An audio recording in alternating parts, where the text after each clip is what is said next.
జిల్లాలో RDT FCRA సంబంధించిన పునరుద్ధరణ సమస్య పెద్ద ఎత్తున ఆందోళన రూపానికి వస్తూ ఉంది.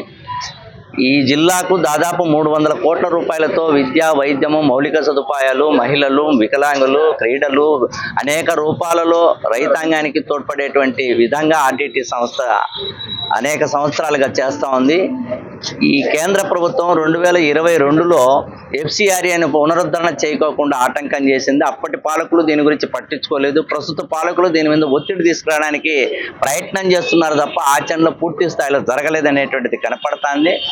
ఇప్పటికైనా పాలకులు ఏం ప్రయత్నం చేసినారు, ఏం కథ, అనంతపురం జిల్లాలో పేద వర్గాలకు ఉపయోగపడేటటువంటి ఆర్డిటి సంస్థ ఎఫ్సిఆర్ఏని పునరుద్ధరణ విషయం మీద పాలక పార్టీలు స్పష్టంగా తెలియజేసినటువంటి అవసరం ఉంది.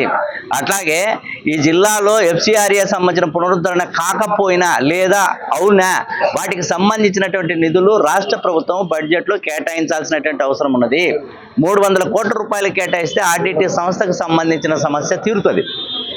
ఎఫ్సిఆర్ఏ సంబంధించినటువంటిది ప్రాసెస్లో చేసుకోవచ్చు. అదే సందర్భంలో సత్యసాయి సంబంధించినటువంటి ఎడ్యుకేషన్ ట్రస్ట్కి కావచ్చు, లేదా వాటర్ కావచ్చు, లేదంటే సూపర్ స్పెషాలిటీ హాస్పిటల్కి కావచ్చు, వీటికి కరెంటు రాయితీలు ఇస్తారు, అనేక రకాల రాయితీలు ఇస్తున్నారు. వాటిని ఈ ఆర్డిటి సంస్థకి ఇవ్వాలనేటువంటిది మేము కోరుతా ఉన్నాం. రేపు జిల్లా వ్యాప్తంగా అన్ని చోట్ల అన్ని నియోజకవర్గాల్లో రౌండ్ టేబుల్ సమావేశాల్లో చర్చించుకుంటున్నాం. రాబో కాలంలో కార్యాచరణ చేస్తాం. సిపిఎం పార్టీగా సిపిఎం అనుబంధ ప్రజా సంఘాలు కూడా ఈ కార్యక్రమంలో పాల్గొంటుంది. రాష్ట్ర వ్యాప్తంగా దీన్ని చర్చ పెట్టాల్సినటువంటి అవసరం ఉన్నది. ఆ కోణంలో సిపిఎం అనుబంధ సంఘాలు అట్లాగే ఇతర ప్రజా సంఘాలు కలిసి ఇచ్చేటువంటి వాటితో కూడా పెద్ద ఎత్తున ఉద్యమానికి శ్రీకారం చుడతామని తెలియజేస్తూ సిపిఎం పార్టీగా